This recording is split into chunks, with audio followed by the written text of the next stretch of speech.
Le Progrès dans le Jura, ce sont 23 journalistes et 150 correspondants qui tous les jours vous donnent une information détaillée et décryptée. Le Progrès a su se transformer pour répondre aux attentes de ses lecteurs, de ses annonceurs et de ses internautes. Avec plus de 68 000 pages vues en 24 heures, ce sont des dizaines de milliers d'internautes qui chaque jour se connectent sur le progrès.fr Jura pour disposer d'une information en continu et qui nous suivent sur les réseaux sociaux. Ce sont également 78 000 personnes qui nous lisent sur le support papier, soit un Jurassien sur 3.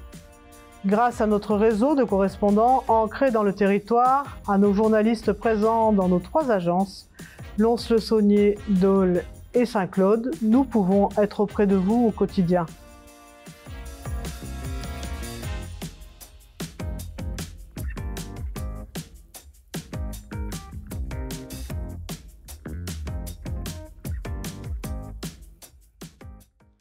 Alors, Bernadette, aujourd'hui nous sommes le 8 mars et c'est la journée de la femme. Exactement. Alors nous aimions beaucoup votre prédécesseur, Jean-Didier Derry, qui est dans la salle, mais je voulais vous dire que nous étions très honorés d'avoir une directrice départementale à la tête de nos éditions et avec un parcours professionnel aussi riche. Et vous arrivez dans le Jura, donc je sais que la semaine dernière, vous nous avez demandé des conseils pour acheter du fromage. Oui, alors on aimerait bien savoir comment s'est passée la dégustation. Ah bah, c'était vraiment un régal. Je peux vous dire qu'après 17 ans à La Réunion, qui est vraiment pas une île à fromage, j'ai vraiment appris. Déjà, j'ai commencé par que vous m'avez conseillé, une autre fromagerie, et je pense que je vais continuer. Voilà. Ça peut durer longtemps. Oui, ouais, oui. Il y a du boulot. Et voilà. Donc, bien sûr, le Progrès continuera d'accompagner les agriculteurs, de raconter leurs initiatives, leur actualité, leur quotidien. On sera à leur côté.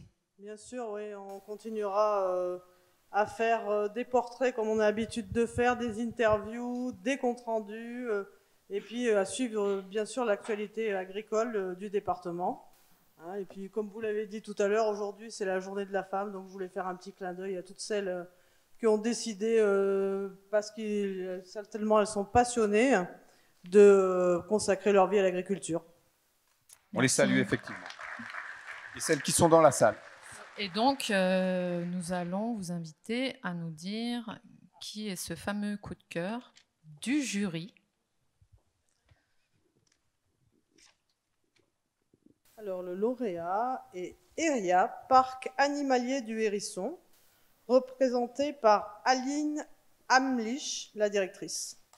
On l'invite à nous rejoindre sur scène, Aline Amlich, la gérante du parc animalier du Hérisson à Doucier. Il est plus connu sous ce nom-là dans le Jura.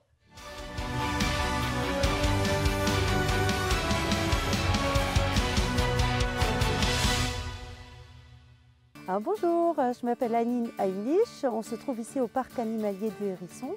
Je me suis installée en tant que jeune agricultrice sur le parc en 2008 en reprenant l'ancienne ferme de l'Auroch sur un élevage donc de bisons d'Amérique, d'Auroch, l'ancêtre des vaches, et de Highland Cattle qui sont valorisés en direct sur la ferme Auberge.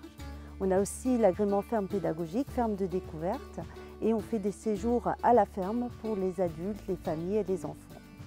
Au niveau donc de l'exploitation, nous sommes actuellement 6 permanents sur l'exploitation. Donc mon mari et moi qui sont co-exploitants. J'ai 2 employés depuis longtemps, une soigneuse animalière et une personne qui est polyvalente, qui est plus axée sur tout ce qui est chantier et construction sur le parc. Et puis récemment, j'ai embauché une animatrice soigneuse animalière pour encadrer plus spécifiquement toutes les activités pédagogiques que l'on fait sur le parc, mais qui est aussi apte à nourrir, soigner les animaux et à remplacer Lucie, notre soigneuse animalière, en cas de besoin.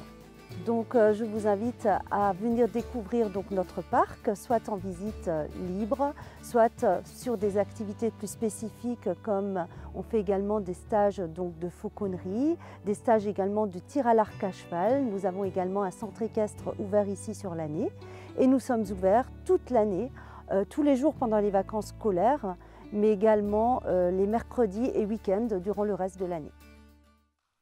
Aline, bienvenue. Félicitations, ravi de vous accueillir sur la scène du théâtre de Lons-le-Saunier. Alors, comme le nom l'indique, c'est un coup de cœur du jury. Alors, je ne vais pas révéler des secrets d'alcôve, mais ce qui a séduit notamment le jury, entre autres dans votre candidature, c'était le fait que vous ayez réussi à maintenir 6 emplois permanents à l'année sur ce parc, qui est situé certes sur la route des Cascades, mais qui est quand même relativement discret. Et donc, la question, c'est comment vous faites pour réaliser ce tour de force de maintenir 6 emplois à plein temps sur l'année? Bonsoir à tous d'abord. Donc, effectivement, c'est un réel combat permanent donc, pour maintenir 6 emplois en poste, parce qu'il faut à chaque fois trouver de nouvelles activités, avoir de nouvelles ressources budgétaires pour maintenir ces emplois-là. Mais d'ailleurs, j'ai oublié quelqu'un et puis je tiens à m'excuser. Donc, j'ai oublié Lilian Heimlich, le moniteur d'équitation, assistant fauconnier, dans mon énumération tout à l'heure des employés, qui est arrivé récemment également sur la structure. Donc, du coup, c'est grâce à notre investissement permanent sur de nouvelles activités qu'on arrive à maintenir ces emplois toute l'année. Et par ailleurs, nous avons également, sur la saison, 2 personnes qui sont embauchées en plus chaque année. Sur la saison.